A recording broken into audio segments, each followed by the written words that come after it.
Now we're going to join live our coverage of volleyball, women's volleyball today, and an excellent contest. A very strong team from the Soviet Union and a team that's turning into a dark horse in the women's volleyball, the team from Peru. So now let's go to Leandra Riley and Ann Myers at the volleyball venue. Thank you very much, Bob Neal. And yes, Peru may be the dark horse, but the Soviet Union has another awesome power in the Goodwill games.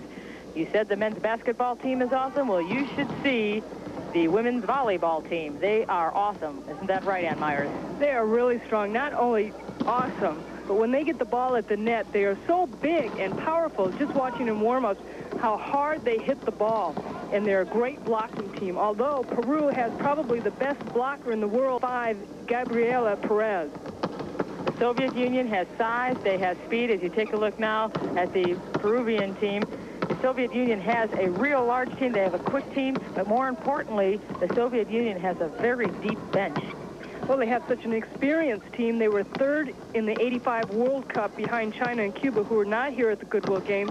So the Soviet Union obviously is the favorite. All right, it's the Soviet Union against Peru, and we will be back with the start of this game. But first, we're going to take a timeout for some important messages from our sponsors.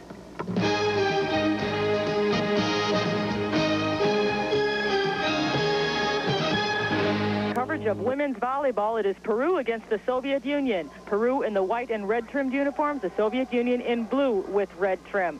Now, both of these teams are undefeated so far in Goodwill action. They have each played once before. Both teams sport 1-0 records.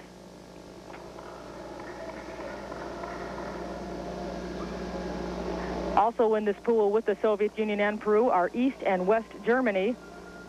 Peru defeated East Germany in their first round. The Soviet Union defeated West Germany in their first round. The best two teams from the pool will advance to the championship finals. The United States is in the other pool, what we call Pool B. But this is a Pool A game between Peru and the Soviet Union. It is a round-robin format. You play everybody in your pool to survive to the championship round for the gold medal. Peru will serve first. And we are waiting for the signal from the official as you look at number 12 from Peru. That is Natalia Dibas.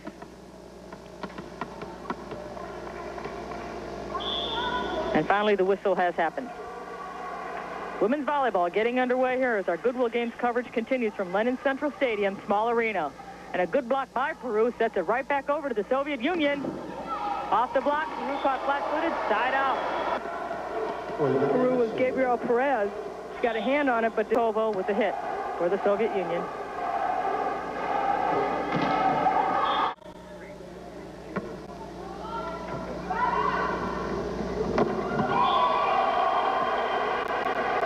Volkova.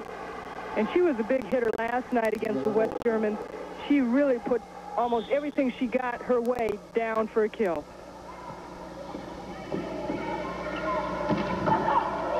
Tough dig.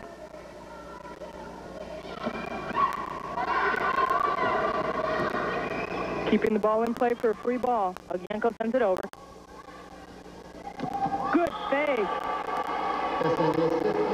And fine setting by Rivas. Well, of course, good save by Perez right here. They thought they were going up in the middle, and the Soviets could not get over it in time for the double block. Unfortunately, there's a line violation called, so that's why the Soviet Union had the opportunity to serve. That spike went out of bounds, so we have a side out, and our score is 1-1. This is Gina Toledo serving. Ace serve. Oh, that was really close to the line. That's how you like to play them. Like, let me move back here a little bit and get in position. Another good serve. Nice block by Peru.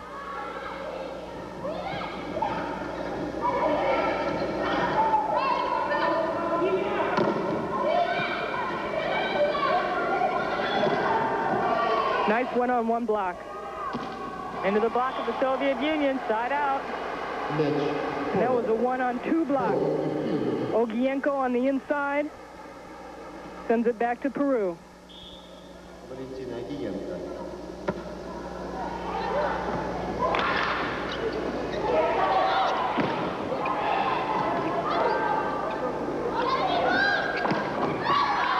And that goes off the block. It goes back to Peru. Garcia made a nice cross-court hit. Perez with the outside set from an outside hitter, and she made a nice move going to the outside. Side out. It is 2-2.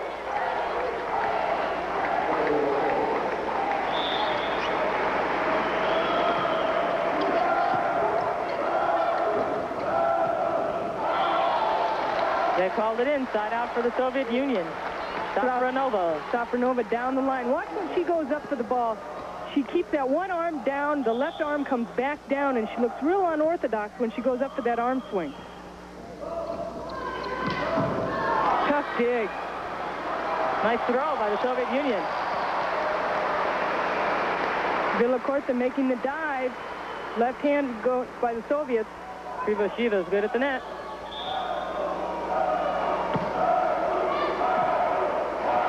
Nice pass. What enabled that back set, a nice easy back set for Peru, was that they were able to get a good pass off the serve. That was not a good pass.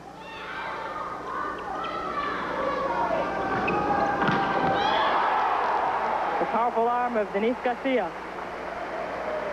Garcia, little mighty might, goes right through the double block here. Soviets not able to close it up in time. Over the block. Tough dig. The dink, it worked. Nice little dink shot by Toledo. She saw the two blockers going up on this. They had to hustle Peru to get a good set up there, and she puts a little dink shot down. Little mix-up right there. Peru takes the lead, 4-3. Tough block. Comes right back from the Soviet Union. Peru can't handle it. We'll have a side out.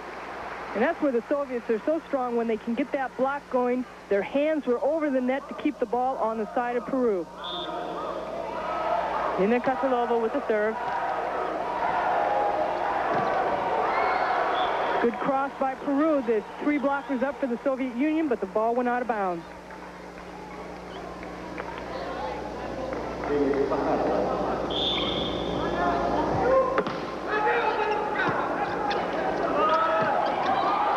That goes off the block of Peru. It'll be a side out for the Soviet Union. You'll see the Soviet Union going a lot to Chipukina right there in the middle. She's a middle blocker, but she likes that little #1 set.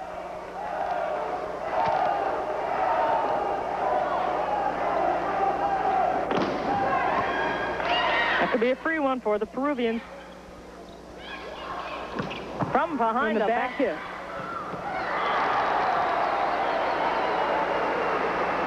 Side out, Peru. The setter, Rivas, serving.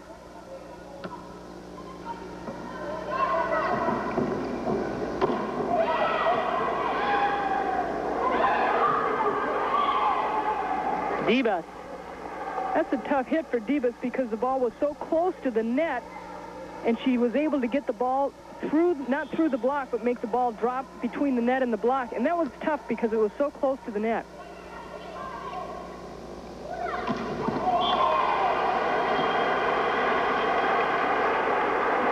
Elena Volkova coming from the back court, straight down for a kill.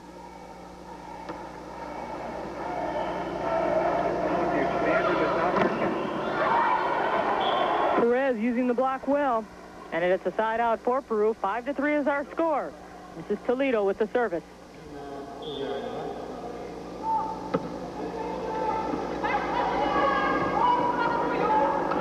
Backcourt dink by the Soviet Union, but the plan backfired. No, it didn't go over the net. I'm sorry.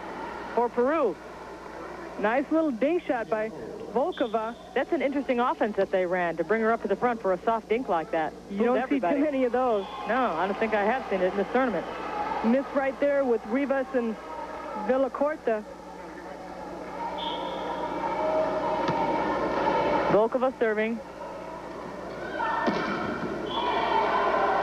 Peru gets the ball back. Score is 5-4. Peru definitely is not as big as the Soviet Union is, but they are getting a lot of their hits going down and through the blocks.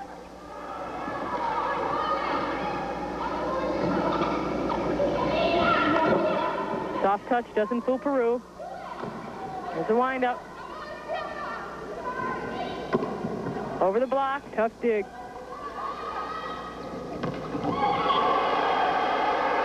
I tell you, when Safronova comes up with that one arm, you just don't know where she's going to go with it, because she's able to hide the swing. She goes down the line that time, but because that left arm is down, it's confusing where she's going. I swear Safronova could face the net backwards and still get it inbound. That Garcia is tough at the net.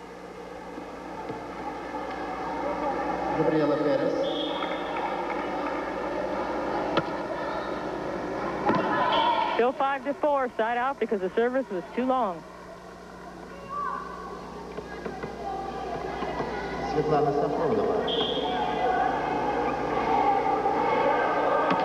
Four serving 5.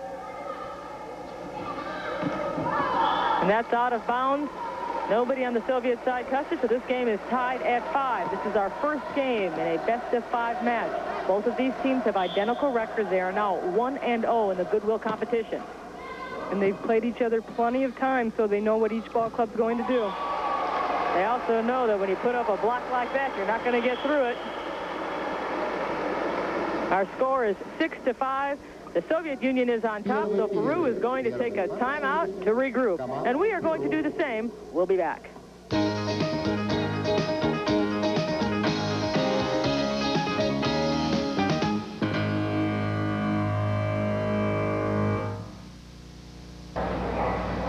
Welcome back to our broadcast center in Moscow. Nick Charles with Bob Neal. We'll be going back to volleyball in a moment, but just a brief recap. Pam Marshall of the U.S. won the 200-meter run. The pole vault's coming up with the imposing Sergei Bubka. Men's 1,500 featuring Jim Spivey and Steve Scott. And the women's 100-meter hurdles brimming with talent.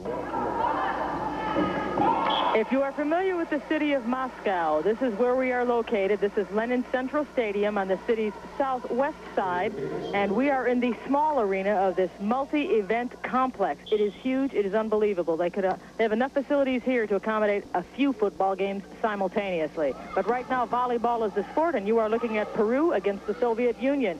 And Peru is enjoying a 1-point lead in this first game, a best-of-5 match. Remember, both of these teams are in the same pool, fighting to get into the championship round. They both have identical records. They are both 1-0. And in the World Cup, when these two teams did meet, the Soviet Union did beat Peru in 3 games, 15-12, 15-5, 15-6. But this is a great matchup tonight. Interestingly enough, it's at a Soviet Union home court. And Peru's looking extremely strong. Just shoved it down their throat. Here we see the Ogienko just putting it straight down, is that they have that South American hot blood. And they're just so excitable. They're always talking, and they're really a lot of fun to watch. I like that hot blood, huh? The Soviet Union now up 8-7 with a side out. Peru will serve. Gina Solito.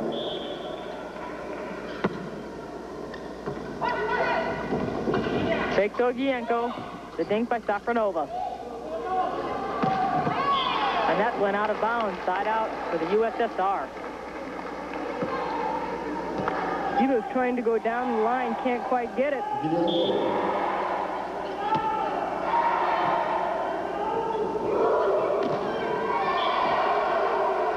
That was really good cross play by the Peruvian team, but I tell you, the Soviet Union is so big up front, they had 3 players up on that block.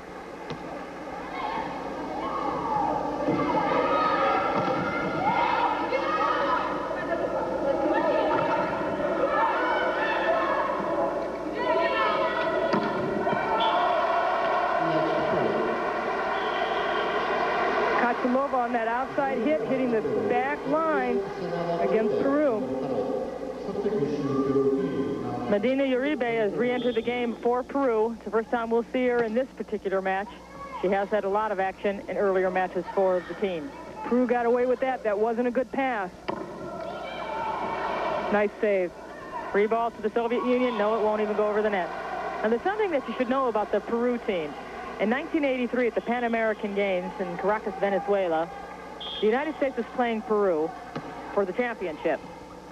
The crowd was so pro-Peru for the underdog. They roared so loud that the U.S. couldn't hear the plays. So they invented a system after that, after they lost to Peru from that roaring crowd. They invented a system of calling their plays from behind their back with the setter putting her fingers on her back. So instead of yelling a 3 or a 4 to indicate an offense, she put up her fingers 3 or 4 to indicate it. And that's where it all started, because of Peru and their deafening crowd. The deafening crowd is listening tonight. You see, we have a loud crowd here, and you'll hear frequently when the Soviet goes to serve that they will chant to try to distract them. Ogienko really made a great play on a kill that just went straight down. And Perez coming back with their own kill. Gabriela Perez. 7 serving 11.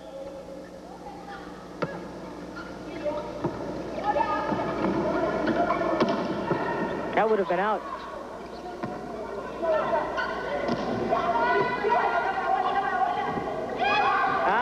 What luck, a carried ball. Safronova couldn't get over there in time. Soviets got crossed up on their play right there, what you were calling, Leandra. They didn't know what was going to be called, and Safronova just couldn't get over in time. A timeout has been called. Our score, the Soviet Union 11, Peru 8.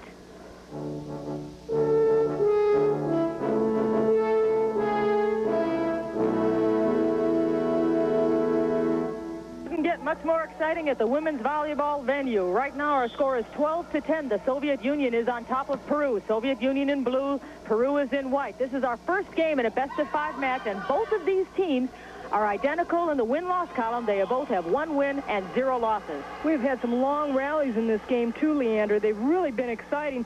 Peru has really been digging some of those kills that Soviet Union has been trying to hit and try and make some points off of, but Peru has been tough. We have a lot of track and field coming up for you later in this telecast, but tonight you will have a chance to see the United States play. They are going to play their second match of this contest. They are 0-1 in the win-loss column, and they are going to take on Japan. Japan, conversely, in the pool is 1-0. So the United States really must beat Japan to get into that championship round. But right now it's back to volleyball between the Soviet Union and Peru. Soviet Union with the service. They are now ahead 13-10. 2 more points, and the first game is theirs. That service would have been out. They should thank Peru for that. Not a lot of talk back there. Hot blood ran cold. They're saying it was out. The referee is saying it is good. 14-10. Game point. Elena Chepukina with the kill right there. Soviets have gone to Elena Chepukina, and Olga Krivoshieva, who's their setter, knows when to go to her, and that was the perfect time. Not a good pass. They never got over, but the ref let it go. And the Soviet Union puts it away with authority. A fine spike by Chepukina. Our final score, the Soviet Union 15, Peru 10. All right, the Soviet Union has now gained a 1-0 advantage in this best-of-5 match. When we come back, we will have more volleyball, more track and field, plus other things at the Goodwill Games.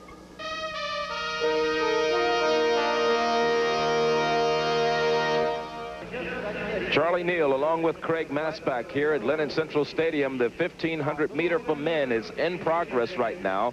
Americans are having a pretty good year in the 1500, aren't they, Craig? Well, it didn't start out that way. Steve Scott, our leader for the last several years, was sick early in the year. He had a virus. Jim Spivey, who won our national championships last year, had sort of an anemic start to his season, but they've really come on the last few days. They ran in Oslo last weekend. Scott ran a 3:48.7, Spivey 3:49.8. He's only the 3rd American ever to break 3:50 in the mile. 1500 meter for men. 3 3/4 laps, 120 yards shy of 1 mile. Now they're going out a little bit slowly here, Charlie, which is sort of typical for these big races. When you get a lot of the best guys together in a meet like this where winning is the most important thing, it becomes very, very tactical. We've got 12 guys in this race, which makes it a little crowded, and it's still a little warm out here. It's a little humid. Nobody wants to be the one to go out and force pace. A lot of times in the women's distance runs, we see it become a team race. It doesn't happen that way with the men, does it? Well, I don't think it can happen in a race like this. The East Germans who are running first and second, Fulbrugge, who's one of their young 1,500-meter runners, he's only 20, is in the lead, and Busse, one of their great experienced veterans. He was fourth in this very race at the 1980 Olympics on this track. He's in second, but they can't run a team race because Steve Scott and Jim Spivey are just much too fast, and they themselves can maneuver at will. We now see Scott. It's hard to see from this overhead view, but Scott's moving on the outside, making sure that he's up far enough to be in contention. And Fulbrugge from East Germany finished second at the East German Soviet meet. 3:41.40 was his time there. In second place, Busse, who's 27 years of age. He won the East German championships. He's in second place right now. I've got to point out, Charlie, that they're running extremely slowly at this point. They're over 2 minutes at 800 meters, which is going to set it up for the real sprinters in this race. Now, one of those sprinters is Steve Scott. He ran 52 seconds for his last lap to win our 1986 championships, TAC championships. He's run more than 100 sub-4-minute miles, and he's now moving up outside. He's fifth. It's hard to see him. We see the blue jerseys leading, Fulbrugge of East Germany, and in second, Busse of East Germany. Both of those guys have good finishes, probably not the great speed of a guy like Scott or Spivey, who's now right behind Scott. We see the two red jerseys of the United States now back in about 5th and 6th place. And we'll be rejoining Leandra Riley in that Soviet Union-Peru volleyball match in just a moment. Now, they're still on a pretty slow pace here, Charlie. As we see on the outside, Igor Lotarev of the Soviet Union, he's another one of those guys who's got a good kick. He's only 21 years old, but he was already 4th at the World Cup last year. Igor Lotarev, and they're on the last lap, 300 meters to go.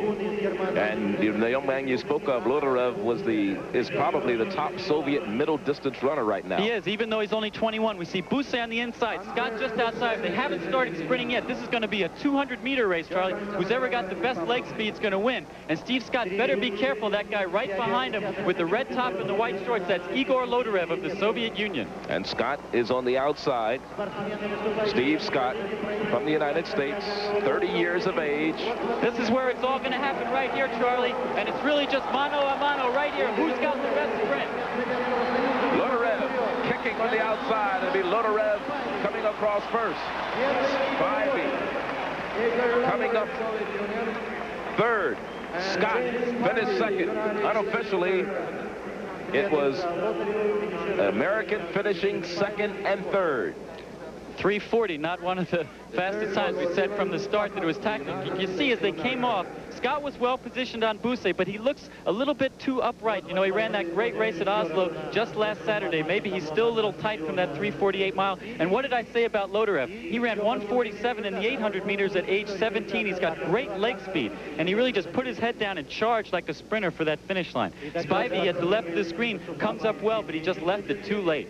A popular victory here in Lenin Stadium. It certainly was. 3:40.21, the unofficial time.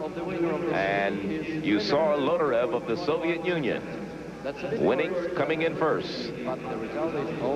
Now, there was an earlier heat, we have to remind you, that may have beaten the time, so we're going to have to wait for the official time. And when they combine the top 3 times, right now we're saying the Americans are finishing second and third in the heat that we saw. But it's not the type of heat where you take and put everybody into a final. What they're going to do is take the top 3 times. Craig. Well, let me make a little editorial comment here, Charlie. The Soviets are doing something interesting. They're running heats, which is expected in a Grand Prix meet. That's what they've done in the past. But the Soviets are not putting their best people in the seeded heats. They had Pavel Yakovlev, who's their former champion, in that unseeded section, and he ran a time very close to the time that won this race. In fact, he may have run faster. It's an unusual policy, and I can't quite understand why they're doing it.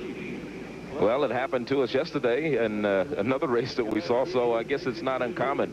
Well, maybe they figure Yakovlev, who was injured earlier in the season, I spoke with him the other day, wasn't ready to race against the likes of Steve Scott, but he showed he was out on his own. He ran very, very quickly. May have run faster than this time. We'll have to check the official times. Okay, unofficial. Right now we have in the second heat the one that we just watched, Lotarev of the Soviet Union first, Scott and Spivey from the United States second. Let's go back to Leandra Riley at the volleyball venue for that Soviet-Peru match. Thank you very much, Charlie Neal. If you think 1,500 meters is a long distance, you should see how this match is going. We've been playing for almost 10 minutes now, and our score is only 2-2. This is the second game between the Soviet Union and Peru. The first game went to the Soviet Union. This is now our second contest. Soviet Union in blue, Peru in white. This is where the conditioning takes over. especially on all these side outs. There's not a lot of points being scored. It just keeps going back and forth to who's going to serve. Carried ball, side out for Peru. The Soviets have been trying to spike the ball, and when they have tried to do it, Peru has blocked it. So now they're trying to throw the ball over almost, and again, Peru coming up with a key block. Gabriela Perez with the service. And Kachalova spikes it down. But again, Peru coming up, at least getting a hand on the ball, and Divas had her hands up to protect her face, but the ball went off the wrong way off her hands. Safronova serving. Nice serve. Very low. Well-placed hit. That was Garcia. Garcia's been tough at the net. Garcia and Villacorta, when they're both in the front row, Peru's got a good chance on getting some points against the Soviet Union. Our score remains 2-2. Nice dig. Nice hit by Chibukina. Chibukina lobs it over. Into the block. Tough block.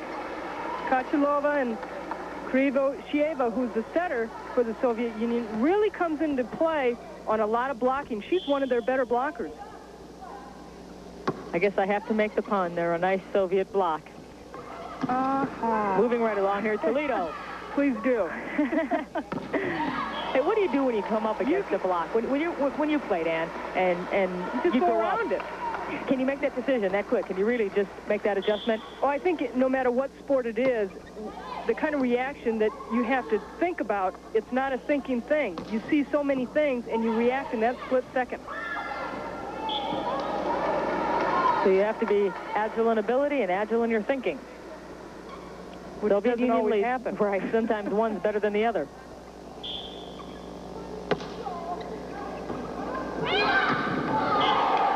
One of the best sets in volleyball, the overset. Not a good pass by the Soviet Union. Peru takes advantage of it. And ties the game. It is 3-3.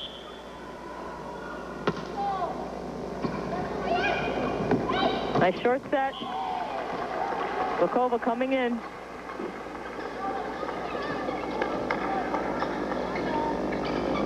Just flies in there.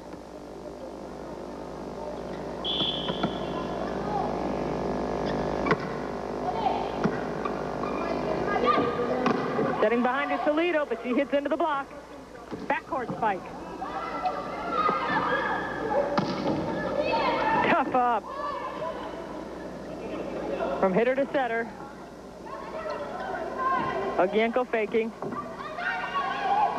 Still alive. Good save by Perez. Pretty save. Questionable set. The spike went out of bounds.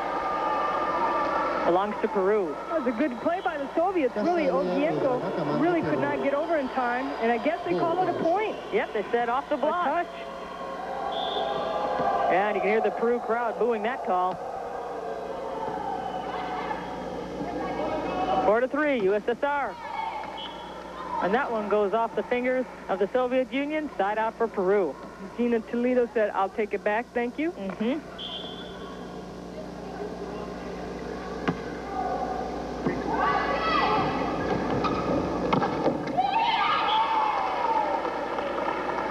Volkova is so strong, but Peru really has a good blocking team. They've done a good job against the Soviet Union. Oh, there's that block word again. I got to watch myself around you. It's catchy.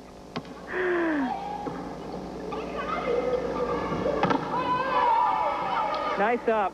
Nice save. But a nicer spike. Krivoshieva able to mix her sets up, and the Soviet Union, with her mixing her sets up, have more options to run different plays, and she can go to different hitters. Keep your eye on Krivoshieva. She will be serving for the Soviet Union, and watch how much hustle she'll have to make when she steps from behind the service line. And she only has 1 year of experience playing international ball for the Soviet Union. Now she has to scramble way up and be ready to accept the next pass. In this case, it was a sloppy one. 3-1 to Peru. Nice roundhouse spike. Debo. That's where you have to put it, where they're not. 3 serving 5. Good pass. Gribasheva, nice set, but they have to dink shove. Gribasheva goes to Ogienko, who dinks again. And it's working. Long free ball. It's good. Go to the middle.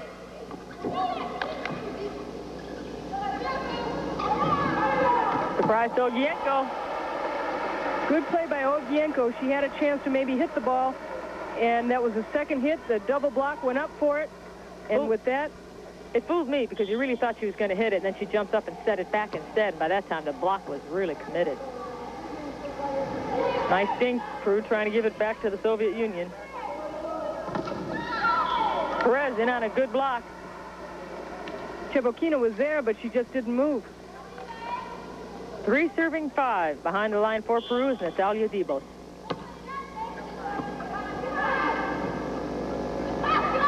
Oh, terrible set. That went outside of the antenna.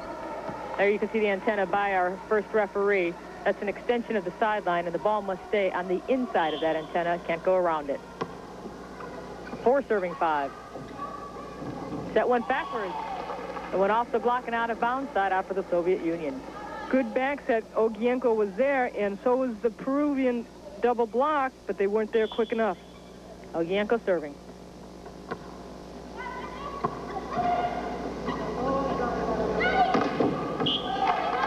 Perez using the block well.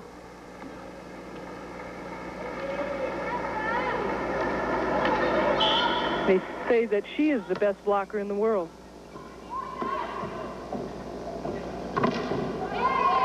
And that was the Soviet Union using the block well. Dina Kachilova. Good set. Gave her plenty of room to use the blockers. Service was too strong. It went out of bounds, side out for Peru. 4 serving 5. Cecilia Villacorte.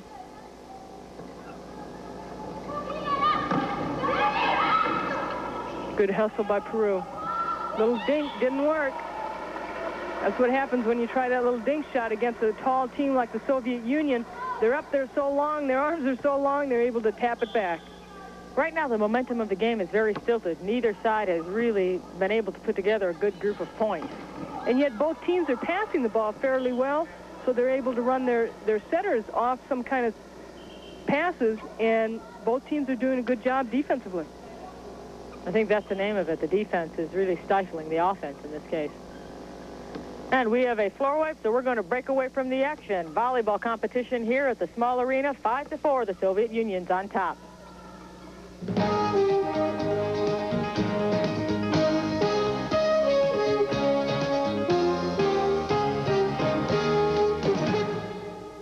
Field events, some curveballs have been thrown by track officials, Soviet track officials, and something we're trying to sort out exactly.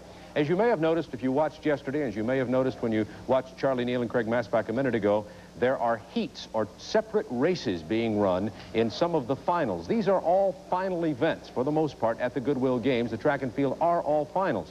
However, we're finding a little bit of a problem in who's supposed to be in which heat.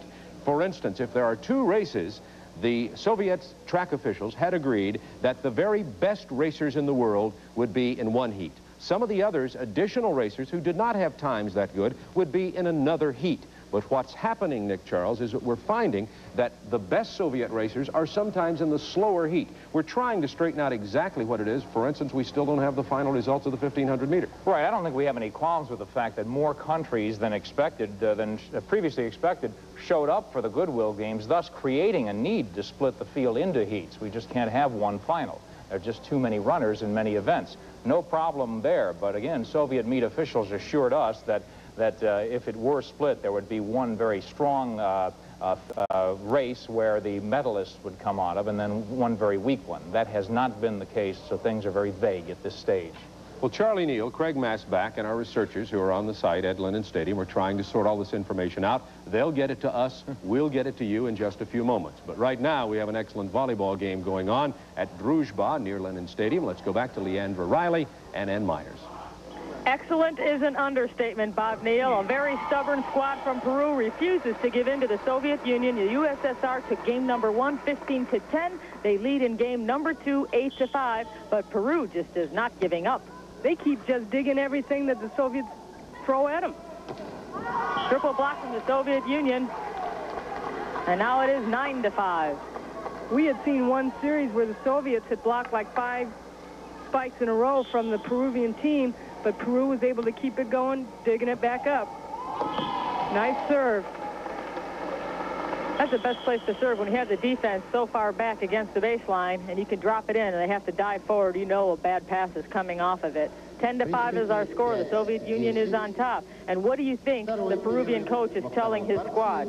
Well, one thing, they have to move on those serves. There's two kinds of serves, a floater or a spin serve. And sometimes you expect the ball to do something, and you get caught standing watching it. I think Peru is, again, defensively doing a good job against the Soviet Union, and they're passing the ball well, and they're able to run their plays. Just keep doing what they're doing. Interestingly enough, the Peruvian team is coached by a man from Korea, Manbok Park. And the Oriental finesse on the game of volleyball is very obvious in the Peru style. They're very strong on defense. They try to keep everything from hitting the ground, and that's a very Oriental flavor to the game. Well, when you have a defensive backcourt like that, yes. But also, again, when I had mentioned earlier that the South American, you know, hot blood, they're so excitable. But you see that in the Asians, too, as far as they're constantly talking out on the court. And also you will see that with the South American team. And that was good, so it is a side out for Peru. And Perez can't believe it. Oh, wait, they called it out. They said it was out of bounds. Well, I couldn't see from that replay, but oh well, on we go, 11-5. That time, they're saying it was off the block, so it doesn't matter if it was in or out. Side out for Peru. She was saying, are you sure that one was out? Peru will serve down by 6 in game number 2. Aguienko. And into a double block goes Garcia, and they shove it right back at her. Salcevic and Ogienko right there for the block. They're so big up there, sometimes you're just like, what do I do? Where do I go?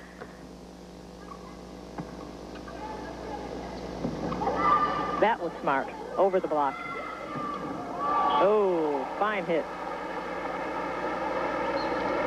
Julia Salcevic, a lefty coming into the game. Nice cross-court hit.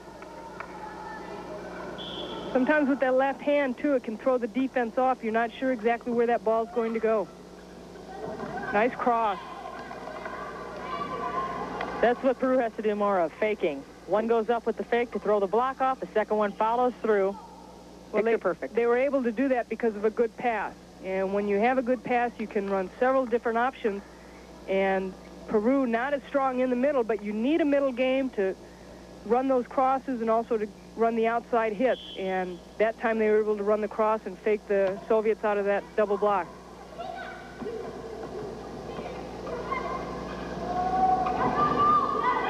Into the net. They can't get it out. So Perez will serve. And it is 6-12. And again, we're having a floor wipe. And as the evening progresses, we will see more and more of these floor wipes because the athletes are perspiring more and the gym is getting warmer. And not only that, what will also happen if it's a close match, some teams will call for a floor wipe just to stop the momentum of the game, because if they're losing, they try and swing the momentum back towards them and slow the pace of the game down. 6-12. Peru against the Soviet Union.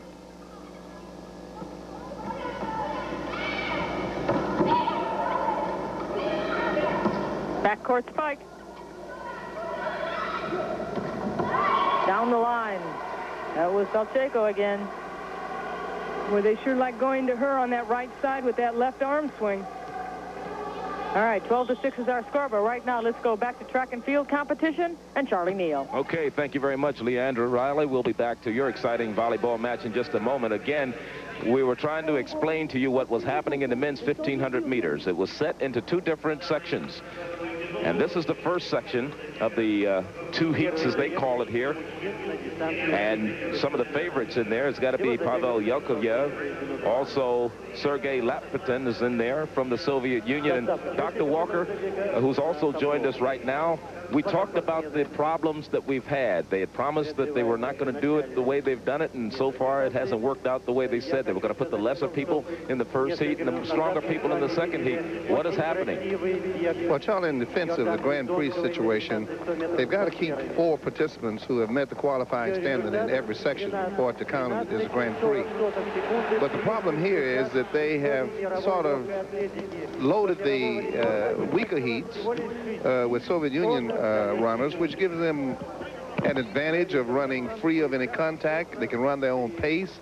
They can avoid the tactical race, which often happens when a large group of super athletes of an event are running together.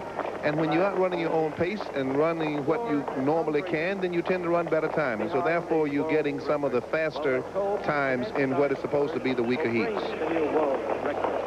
Well, I think additionally, Charlie, that one of the problems here is that this is not the typical Grand Prix kind of meet. A typical Grand Prix meet would be the Oslo meet of last Saturday night, where the very best milers in the world got together in one race. They ran 3:48, 3:48, 3:49 in the mile, some of the fastest 10 times ever run in that event.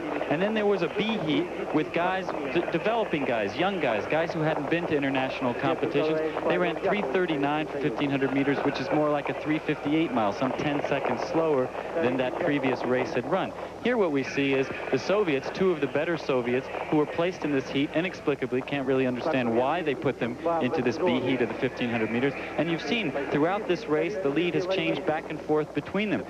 The fellow from Jonga from Zimbabwe just happened to be right along to help him out a little bit, but they kept the pace rolling. They kept moving the whole way, and as they wanted to get a good test of time. What happened was when we got to the second race, the Goodwill Games being a Grand Prix meet plus the Goodwill Games, the guys ran a tactical race. Ussr, Olympic 4th place finisher. Scott, one of the leading runners in the world. Spivey also. They played games with each other, ended up running what appears to be a slower time than was run in the first heat. What we want to do is remind our viewers that what you're seeing now is the first heat that was run earlier. We already showed you live the second heat, which was won by Igor Lazarev of the Soviet Union with a time of 3:40.18. Steve Scott of the United States finished second with a 3:40.31, with Jim Spivey of the United States finishing third, 3:40.41. This is a tape of the first heat that you're looking at right now. What they did, Charlie, was, as I said, they went out quickly. They kept the pace moving the whole way. Yakovlev, who's in the lead, has run 3:36 in this event, and he's very, very good. He's going for a good time, as Dr. Walker said. Well, I think the other thing here, Craig, you have to understand that I quite agree with you that they ought not to be juggling the race like this. But I also have serious problems with the slow pace that the guys were taking when they're much more capable of running times in excess of or faster than the original first heat. But you're right, it's really not typically Grand Prix where you have everybody that is capable of running. And you see this runner here out by himself, all free of any contact, running his own pace. Well, as he comes into the finish ahead, I can agree with you to one point. One thing is when you put that USA uniform on, you're running against the Soviet Union. #1 objective is to win. Time is only secondary. And that's Pavel Yakovlev of the Soviet Union. And he finished with a time of 3:39.96, and I guess this is where the discrepancy comes in, because now we have the final results in, and look who wins, who came out of the first heat. This was supposed to be the weaker heat, with Lordayev of the Soviet Union 3:40.18 finishing with the silver medal, and Steve Scott of the United States finishing third. We'll be back. Well, let's go back to the studio with Bob Neal and Nick Charles. Thank you, Charlie. And Nick and I will be back to talk more about the 1,500 meter and the country over the heats and the seedings at these races when we return right after this.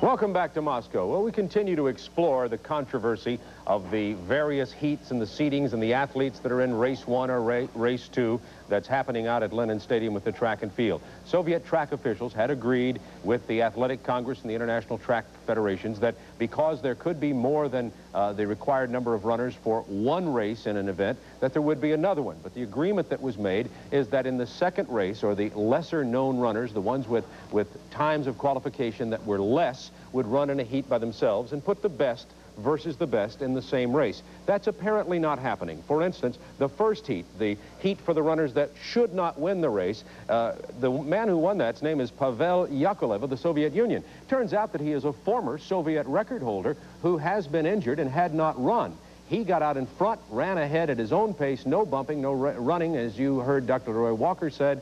Then in the second heat, it was a slower paced heat. Another Soviet runner did win that one, however. Somewhat controversial. We're looking into it, and we're going to be bringing to our studios a little bit later. We're in the process of doing that now. Olin Castle, the Executive Director of the Athletic Congress, Dr. Roy Walker, the President of TAC, will be joining us to discuss that and look into it, and whether or not there are improprieties. We are not saying that. We are saying that there are some serious questions to be raised about that, and it makes it very difficult for us to cover it and to show you a clear-cut winner in a race. We're trying to do the best job we can of that, and we'll keep working on it and keep you updated on it.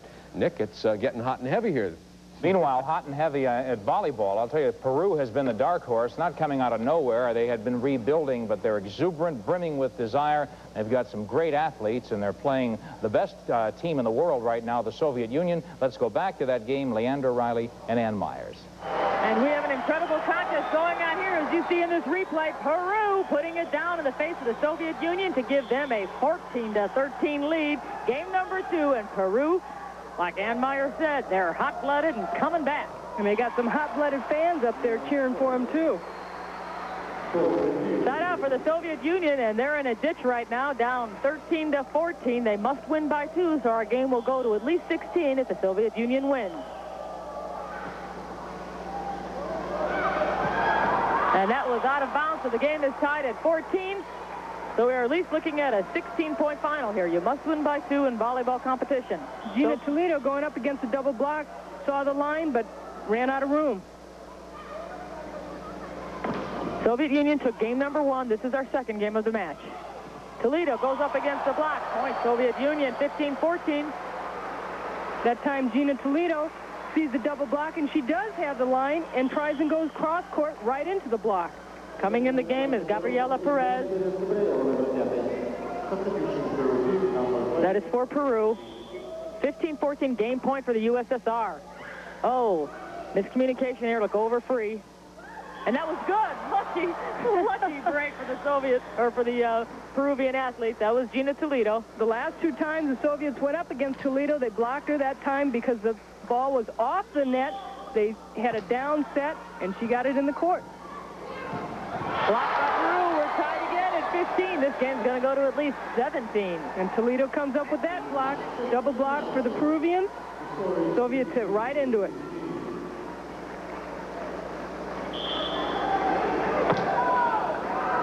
That was good. What a time to let that one go by. You don't play look-see at 15.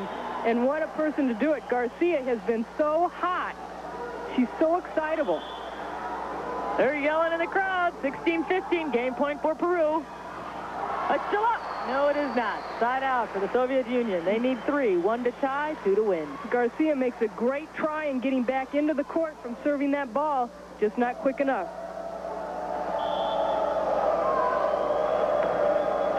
Oh, good time to choke, say the Peruvians. Side out. That's the second service error for the Soviets, and at a crucial time. That was out of bounds. Another service error. Tell me the tensions aren't high. Their second service error. You get pumped up, you got to move back a little bit further. Pretty soon you're in the bathroom serving.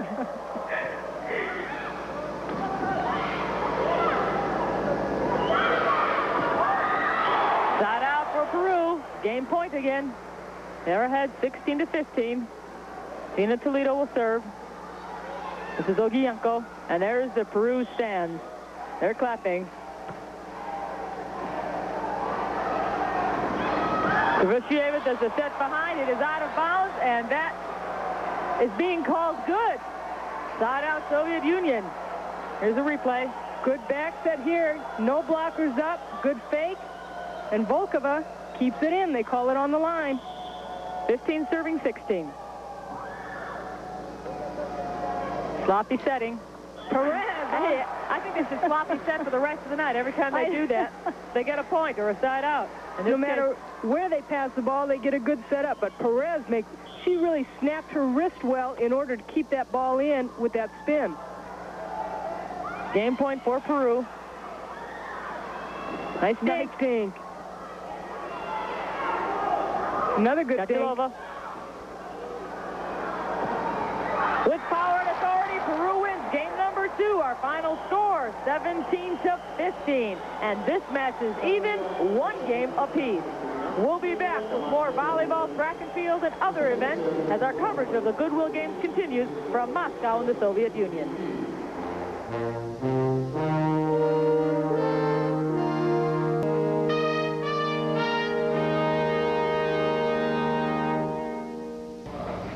To continue to try to shed some light on what is a developing controversy at track and field at Lenin Stadium, as we reported before, because there was a need due to extra runners to run 2 heats in some of the Grand Prix events, there was an agreement that the first heat would include slower runners whose qualifying times in other events around were slower times and runners not expected to win gold, silver, and bronze. Then the second heat would include the best against the best, the fastest runners. Well, apparently that's not happening. The Soviet Union seems to be, and I underline seems to be because we're still looking into this situation, putting in some runners who in fact do have faster times, as was evidence in the men's 1500 meter when the winner, based on time, came from the slower event, and that man's name was Pavel Yakovlev, and the medals have been awarded according to the best times out of the 2 heats, not the best time from the second heat with the supposedly best against the best. So the medal ceremonies being awarded now, the gold going to Pavel Yakovlev of the Soviet Union.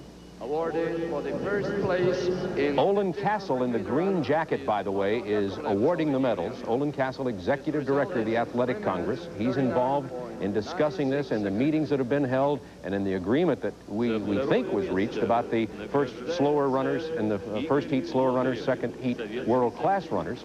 As I say, that's proving not to be the case. The number 2 finisher, the silver medal, is going to Igor Lotoyov of the Soviet Union. He finished with a time of 3:40.18. Pavel Yakovlev, by the way, had 3:39.96, and the American Steve Scott finished 3rd in this event with a time of 3:40.31, and American Jim Spivey finished 4th overall. So the times, Nick Charles, have been awarded as we watch this medal ceremony. Even Olin Castle is awarding the medals based on time, not based on who finishes in supposedly that second world-class heat. Well, let's face it, the insinuation is, and there's no proof, is that the Soviets are stacking the field that way. And, of course, when you have somebody loose on the lead against a much lesser bunch, he's going to cruise at his own speed and win easily, have plenty in reserve. That's, of course, hearsay, or it's an insinuation, but it's a strong suggestion now, the way it turned out. Either that or Pavel Yakovlev ran the race of his life and nobody ever heard about him. Which is not the case. Interestingly enough, Yakovlev was, as we had said before, a former Soviet record holder. And so it's not that he was an unknown runner. He was a former record holder. He did win today. It is interesting. We are looking into it. We have a fantastic volleyball game going on between the Soviet Union and Peru. They're even at 1 game apiece. Soviets won the first. Peru won the second game. Our coverage is heating up here in Moscow. You stay with us on the Goodwill Games of 1986.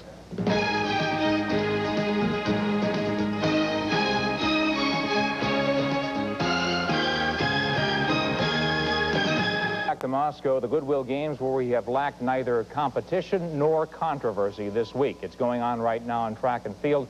We will enlighten you as the situation develops and certainly have some answers. The men's 1500 meter in question, certainly. But right now, volleyball, Peru against the powerful Soviet Union. Soviet Union took the first game. Peru roared back 17-15 to even the match. This is best 3 out of 5. They're in the 3rd game now. And let's pick up the action with Leandra Riley and Ann Myers. Thank you, Nick Charles. You said competition and controversy. You guys handle the controversy. We've got good competition here because Peru leads the Soviet Union in our game, the 3rd game, 4-1. Soviet Union in the blue uniforms, in the white is Peru. Peru has been scrappy in all the games, and a great block by the best blocker in the world, Gabriela Perez. A one-on-one situation right back in the face of the Soviet Union. Toledo serving for Peru. Bad pass by the Soviet Union, gives it back free. Villacorte goes into the block. And the Soviet Union can't handle it. It is now 6-1 Peru. And Villacorte, being left-handed, being on that right side, kind of throws the blockers off. Not sure where she's going to hit the ball. Bad pass. They can't handle Toledo's serve. Now, that's the third time they've made a bad pass off of her service. So it is 7-1, and the Soviet Union has decided, Vladimir Paskin, the head coach, has decided, I better stop the Peru Express before it gets out of hand, because the score is 7-1. Peru is on top. What Peru is doing very well against the Soviet Union, I think one of the reasons they're having trouble, is that they are blocking the Soviet Union and digging everything that they're throwing at them. The Soviet Union is very frustrated right now. And there's a couple players, Chepukina, when she gets a good set, she's able to put it away. And Volkova, she also is putting it away, but they're having a lot of trouble against this scrappy Peruvian team. 7-1 is our score in game number 3. Both these teams are even right now in the win-loss column. They both have won once. Volkova from the back row, looking for a touch. Ball going out of bounds, not getting the call. Tough serve. Oh, an overset. Natalia Divas licking her chops for that one. And you can tell she gets up. She's got some springs in her. When she walked right past Perez, you knew she wasn't that tall. Substitution for the Soviet Union. Coming in is Salochek. Double substitution. Now entering the game is number 4, Kundaleva. So we have Kundaleva and Salochek.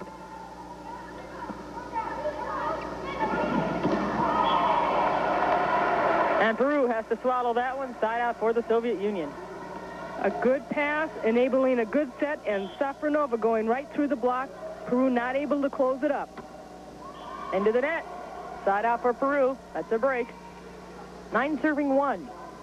And my, how the tide has turned. The Soviet Union won the first game 15-10. Peru took the second one 17-15. And now they're up 9-1 in the third. Perez, a key block right there. She had a little help from Villacorte. Now they're saying the ball was out of bounds. She thought it was on the line. And the Soviet Union come away with the ball on their side. We have a whistle. Little quick serve. You're not allowed to serve until the first referee beckons for the service. This is Joseph Ehrman, our first referee, and there's no arguing with him. Now they're ready. That's the nature of volleyball. If you do argue with the official, you will get a yellow card as a warning. Side out for Peru. Rosa Rivas setting the ball. We missed a little bit of it, but Rivas, when she set the ball, went to Villacorte, the lefty, and they're not used to her being in the middle. Safronova almost with the throw, but you can get away with that in international ball. Nice save up here, and just throws it right down.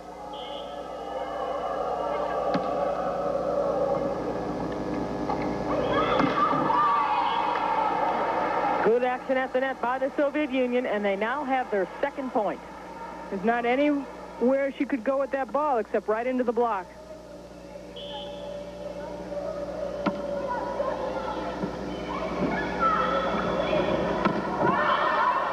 Out of bounds for Peru. Point for the Soviet Union. 3 serving 9. Again, the Soviets so big, they gave her the line, number 9, Denisa Garcia, but not enough of the line to take advantage of it. Safronova with a nice serve. Into a block. Nice double block in the center. Really see the momentum changing. Timeout by Peru. Soviets coming back. Smart time to do it, too, because they are coming back. It is 4-9, and Peru wants to stop the Soviet Union's momentum. We will continue with more volleyball action plus other sports here at the Goodwill Games. Don't leave us. We're in Moscow, USSR.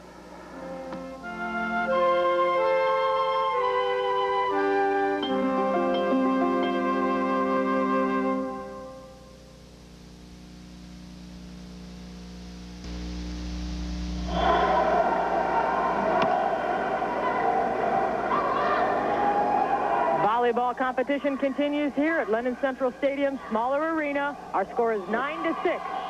Peru is on top.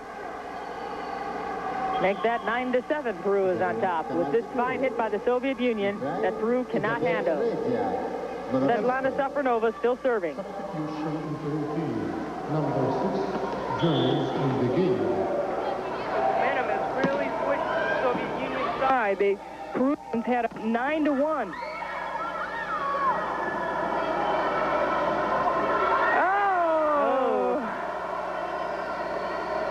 Chevokina says, I'll take that. They're calling a replay.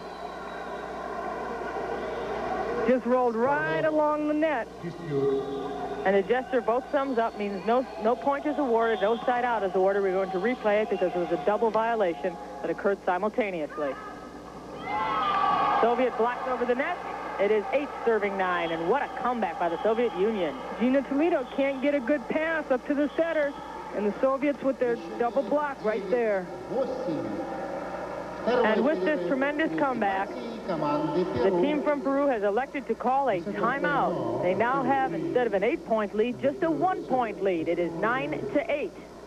And we have women's volleyball continuing on our night coverage of the Goodwill games. We have Japan against the USA. And, of course, right now going on in track and field, there's a little bit of controversy about how they are seeding the runners with slow heats and fast heats and just how everybody's stacking up and whether or not they're following the rules, because we've had a couple of surprise finishes in those slower heats. But this is the volleyball competition between the Soviet Union and Peru. You are looking at the Soviet team in the blue and red jerseys. Safronova still serving. She's consistent. Into the block, still alive. Shove dink, I think it was too far. It was out of bounds. This game is tied, 9-all. Garcia made a nice move to go to the back row because the defense was up. They had no chance, but she put a little bit too much on it.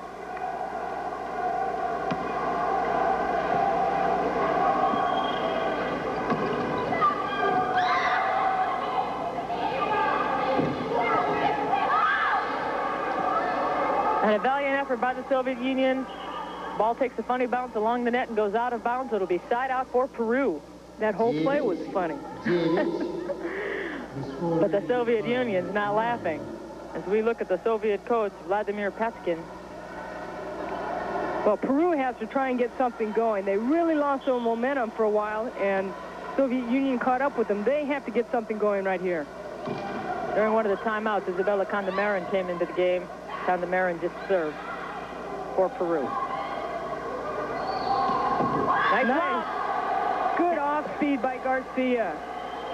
2 tall blockers right up there against her, and she went up like she was going to spike the ball hard and just took something off it. It's so important that you disguise your shots, and she went up there with a tremendous wind-up. You really thought she was going to unload in it, and she didn't. Backward dink, backfired, and it is now 11-9. Krivoshieva trying to go with that fake, trying to dump it over, but missed the court. Really not that bad a move. Side out, Soviet Union. Chebokina in the front with a little quick set right here, right over the shoulder.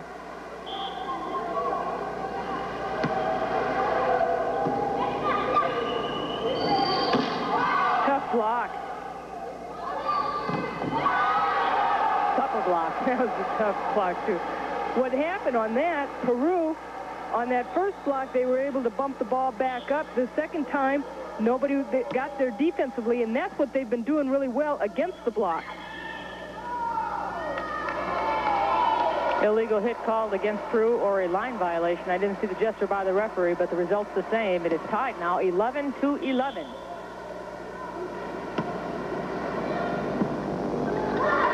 That went over on the pass, and what a surprise for everyone. Just looked there and said, hello. Sevy then trots around getting congratulations for a miscue that turned out to be a side out. They don't ask how, as long as they get it.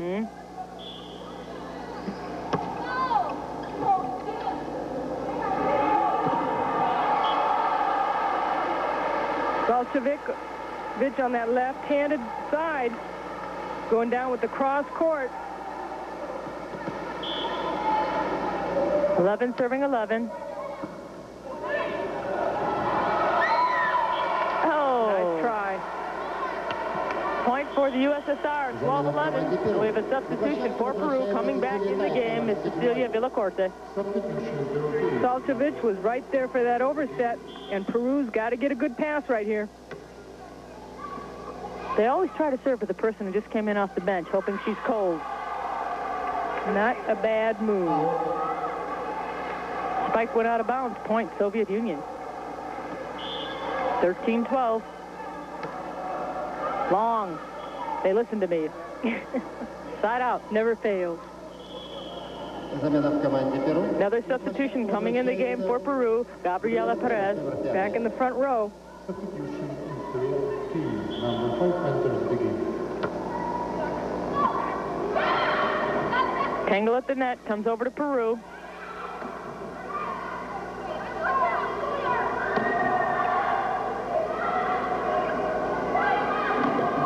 Good block by the Soviet Union. Peru gives it back. It's still alive. Oh! Unfortunate bounces off the net. That was a great rally. Elena Kundaleva right there. No block. Perez is not able to get over there in time. 13 serving 11.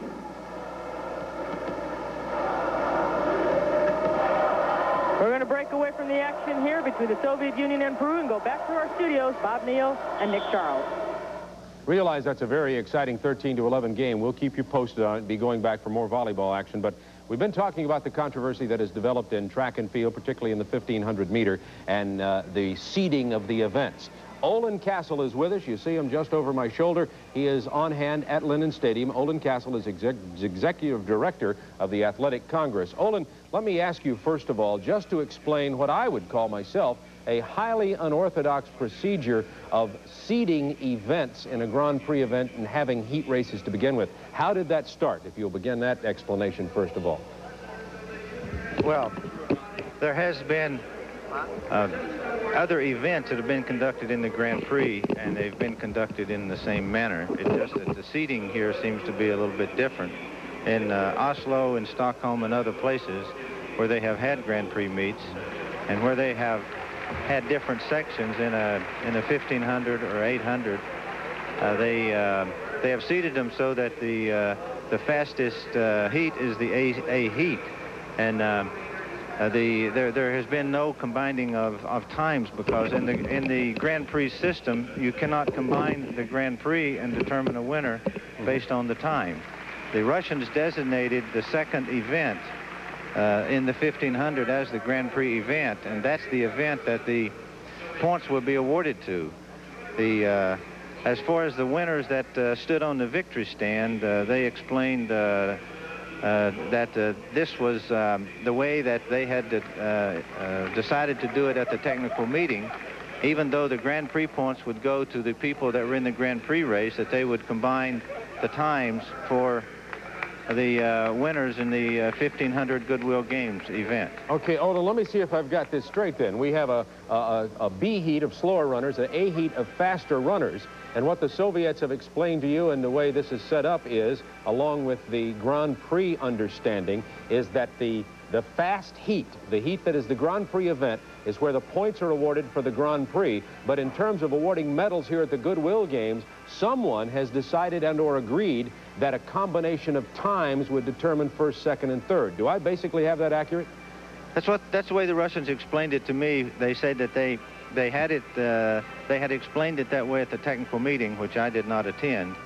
But it's highly unusual to, especially in an event as long as the 1,500 meters, to base the winning performance on the time between two heats, especially when there are such long races and the tactics enter the type of race that you run.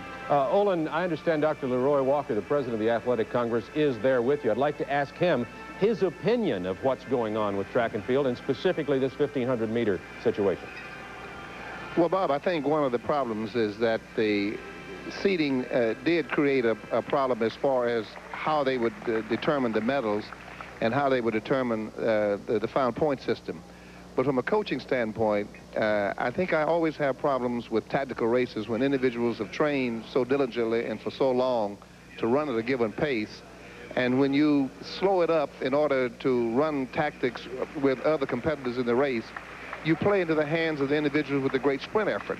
And this has happened in 2 races where the alleged weaker heat has been set up, where the individual, as you noted, got out, ran his own pace, ran his own time, set it up according to free contacts with anybody else on the track. Okay, Dr. Walker, excuse me a second. Let me interrupt to just ask another question here. Do you know, do either you or Olin know, why the Soviet runner who eventually won, as I understand, was switched late, Pavel Yakovlev, why would he have been switched about a half hour before the race, and is that orthodox?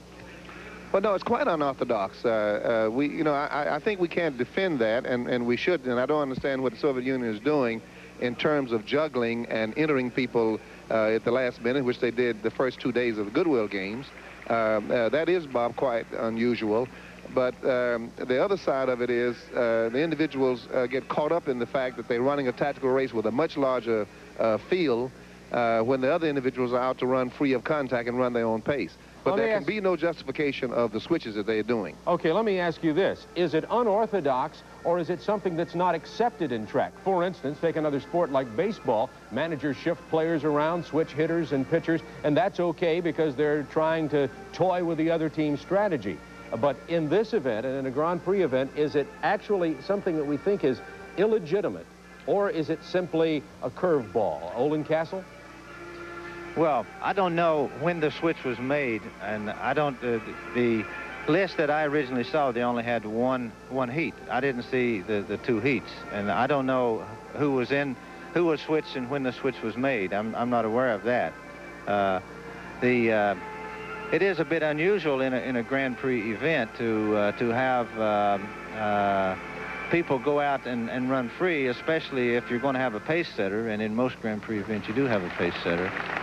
Yet in the better race here that we saw, supposedly the better race with Steve Scott and Jim Spivey in it, that was supposed to have been the one that that is the one that was a Grand Prix event, and the Grand Prix scoring was for. It just happened to be slower than the first race. Bob, if I can add just one point please. here. I think the thing that makes the whole setting questionable is that a quality meet like this, you should have declarations not less than an hour before. That provides an opportunity for the clerk, for the starter, for the telecasters, for the media, everybody to know exactly who's in the race, and also for it to get on the board as far as the fans are concerned. And I think in that regard, it is unusual. This is a question right off the top of my head, and I might remind you folks that we're doing this live from Moscow, but let me play devil's advocate for a moment, if I might. How about the 100-meter women when Pam Marshall dropped out of that race for the United States, saying she wanted to save herself for the 200-meter? Is that also not orthodox? We didn't know she wasn't going to be in there until the race started. Well, I think what you've had is both insertions and deletions all through this. Both ways. Yeah, both ways. Individuals dropping out to favor themselves in another race. If this had been in the collegiate circles in the United States, being a favorite dropping out, they would have been barred from all other competition during the meet.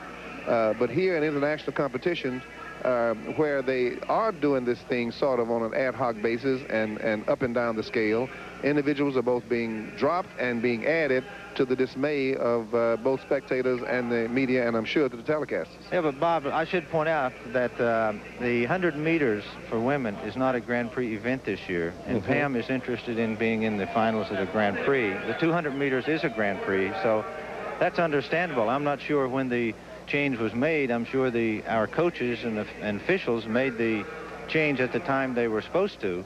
I don't know when the press and everyone else was notified, but I can understand that situation totally when she wants to be in the Grand Prix, and the 200 meters is a Grand Prix and not the 100 meters. Okay, let me just ask you one more thing. What do you think is going to happen here in regards to our Goodwill Games track and field and mix? Is anything going to happen that will change this, or are we going to stay with this pattern? What do you think? Well, we're going to have some meetings with our Soviet officials tonight to discuss this and see if we can arrive at a better explanation and a better understanding of how we should be doing the Goodwill Games. Olin, or Dr. Walker, let me just ask you one thing. In the spirit of goodwill that these games are going on, again, and I'll just get your comment on this, the spirit of goodwill, has this affected the attitude of the athletes there, or is it simply, right now, a problem between executives and media and reporting what's happening? What do you feel about it? Well, I think it has had some impact on the athletes. Generally, you get yourself positioned for races and for jumps and throws in terms of the opposition and who the people are and what kind of performance you have to give in order to do well. And I think when there is a change and when you are a little bit uncertain about it, it has some effect on the athletes.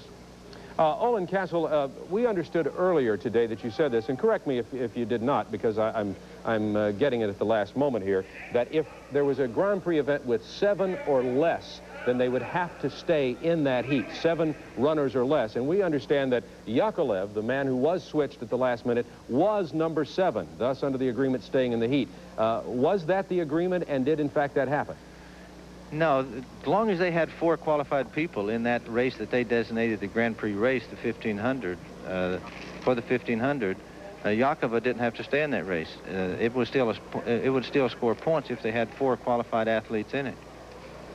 I understand. Gentlemen, these are tough questions, and we appreciate both of you sharing them with us directly with our viewers around the world for the Goodwill Games. We're going to report the story here, the good news, the bad news, all the news, as best we can as we continue with our coverage of the Goodwill Games of 1986.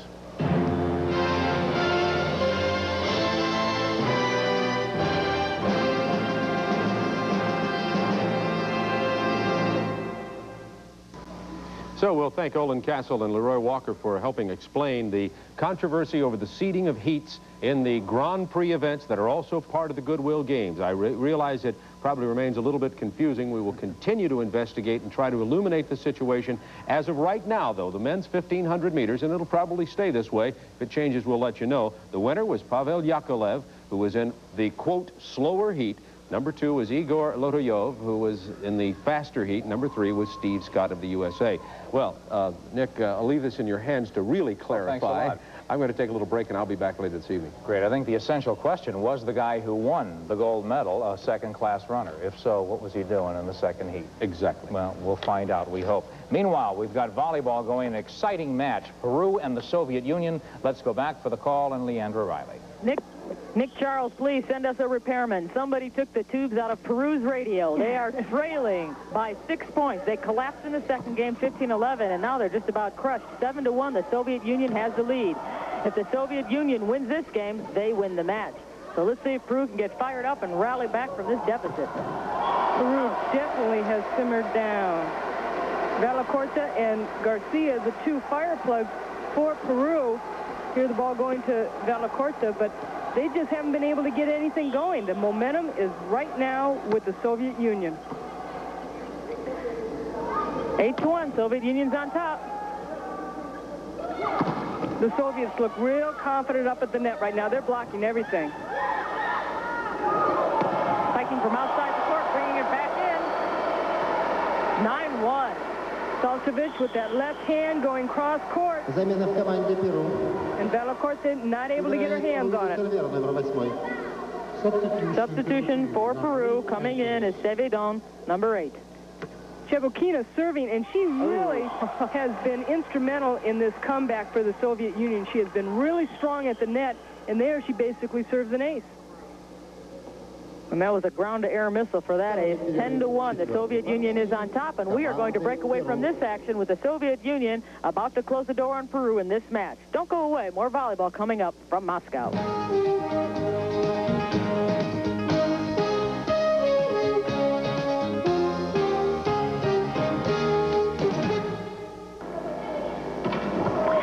I have a saying in volleyball that the game isn't over until they make you shake hands. Well, the Soviet Union is drying their palms. They're ahead of Peru 11-1. It is a side out for the Soviet Union, and it could very well become 12-1 very shortly. Peru still staying alive, trying very hard to get back in this game, but it is simply not happening. Peru hustling after every ball, but it seems like they're a little bit fatigued out there, not getting to the ones that they were and digging those kind of balls.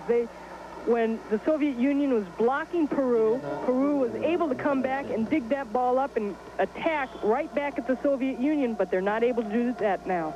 12-1, this could be our final game if the Soviet Union wins. And that went off the block. A break for Peru. Side out. Let's see if they can put some points on the scoreboard. That is going up high using that good arm swing.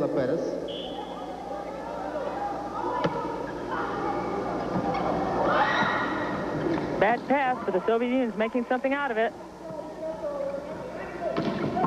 Nice hit.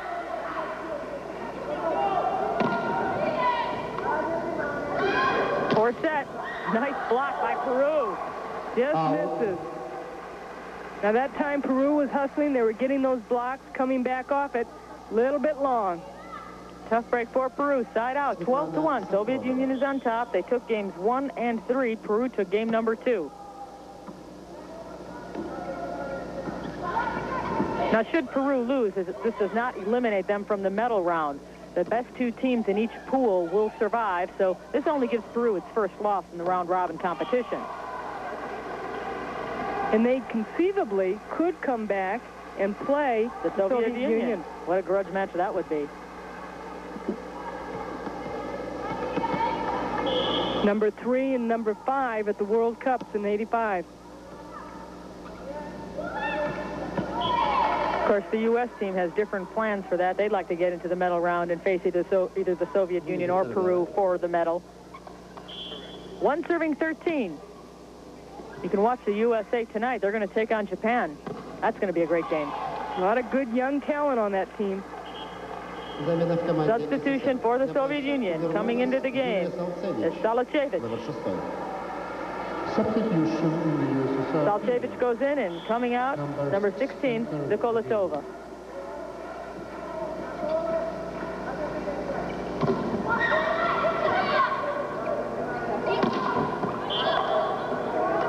And that was an excellent spike to the back line. It is side out for Peru, 1 serving 13.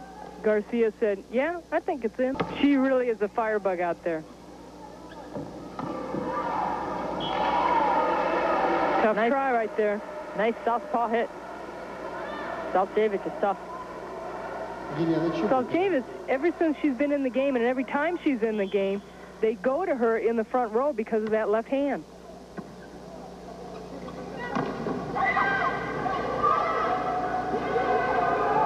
Salchevich again. And that was too much for Peru to handle, and we are at game and match point. The Soviets lead this one 14-1. And usually when she's on that side, she will go cross court because that set was way to the outside. Substitution Peru team, number 7 enters.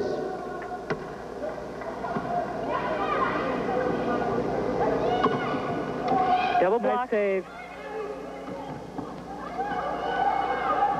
Nice short set, and that's the game. 15-1. And the USSR slams the door on Peru's face, taking this match 3-1. We'll be back with a recap, but first we're going to break away for these messages.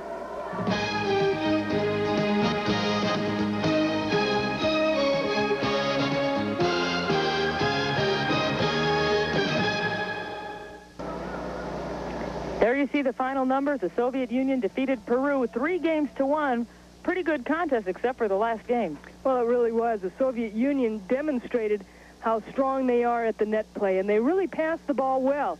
And I think if they can keep their passing going, nobody's going to beat them in this tournament. All right, in this pool, the Soviet Union is now 2-0, undefeated in the Goodwill Games competition, while Peru sports a 1-1 record. Now, the USA and Japan will be playing tonight. They are in a different pool, both those teams trying to get into the medal round. But let's go back to our studios now, and Nick Charles.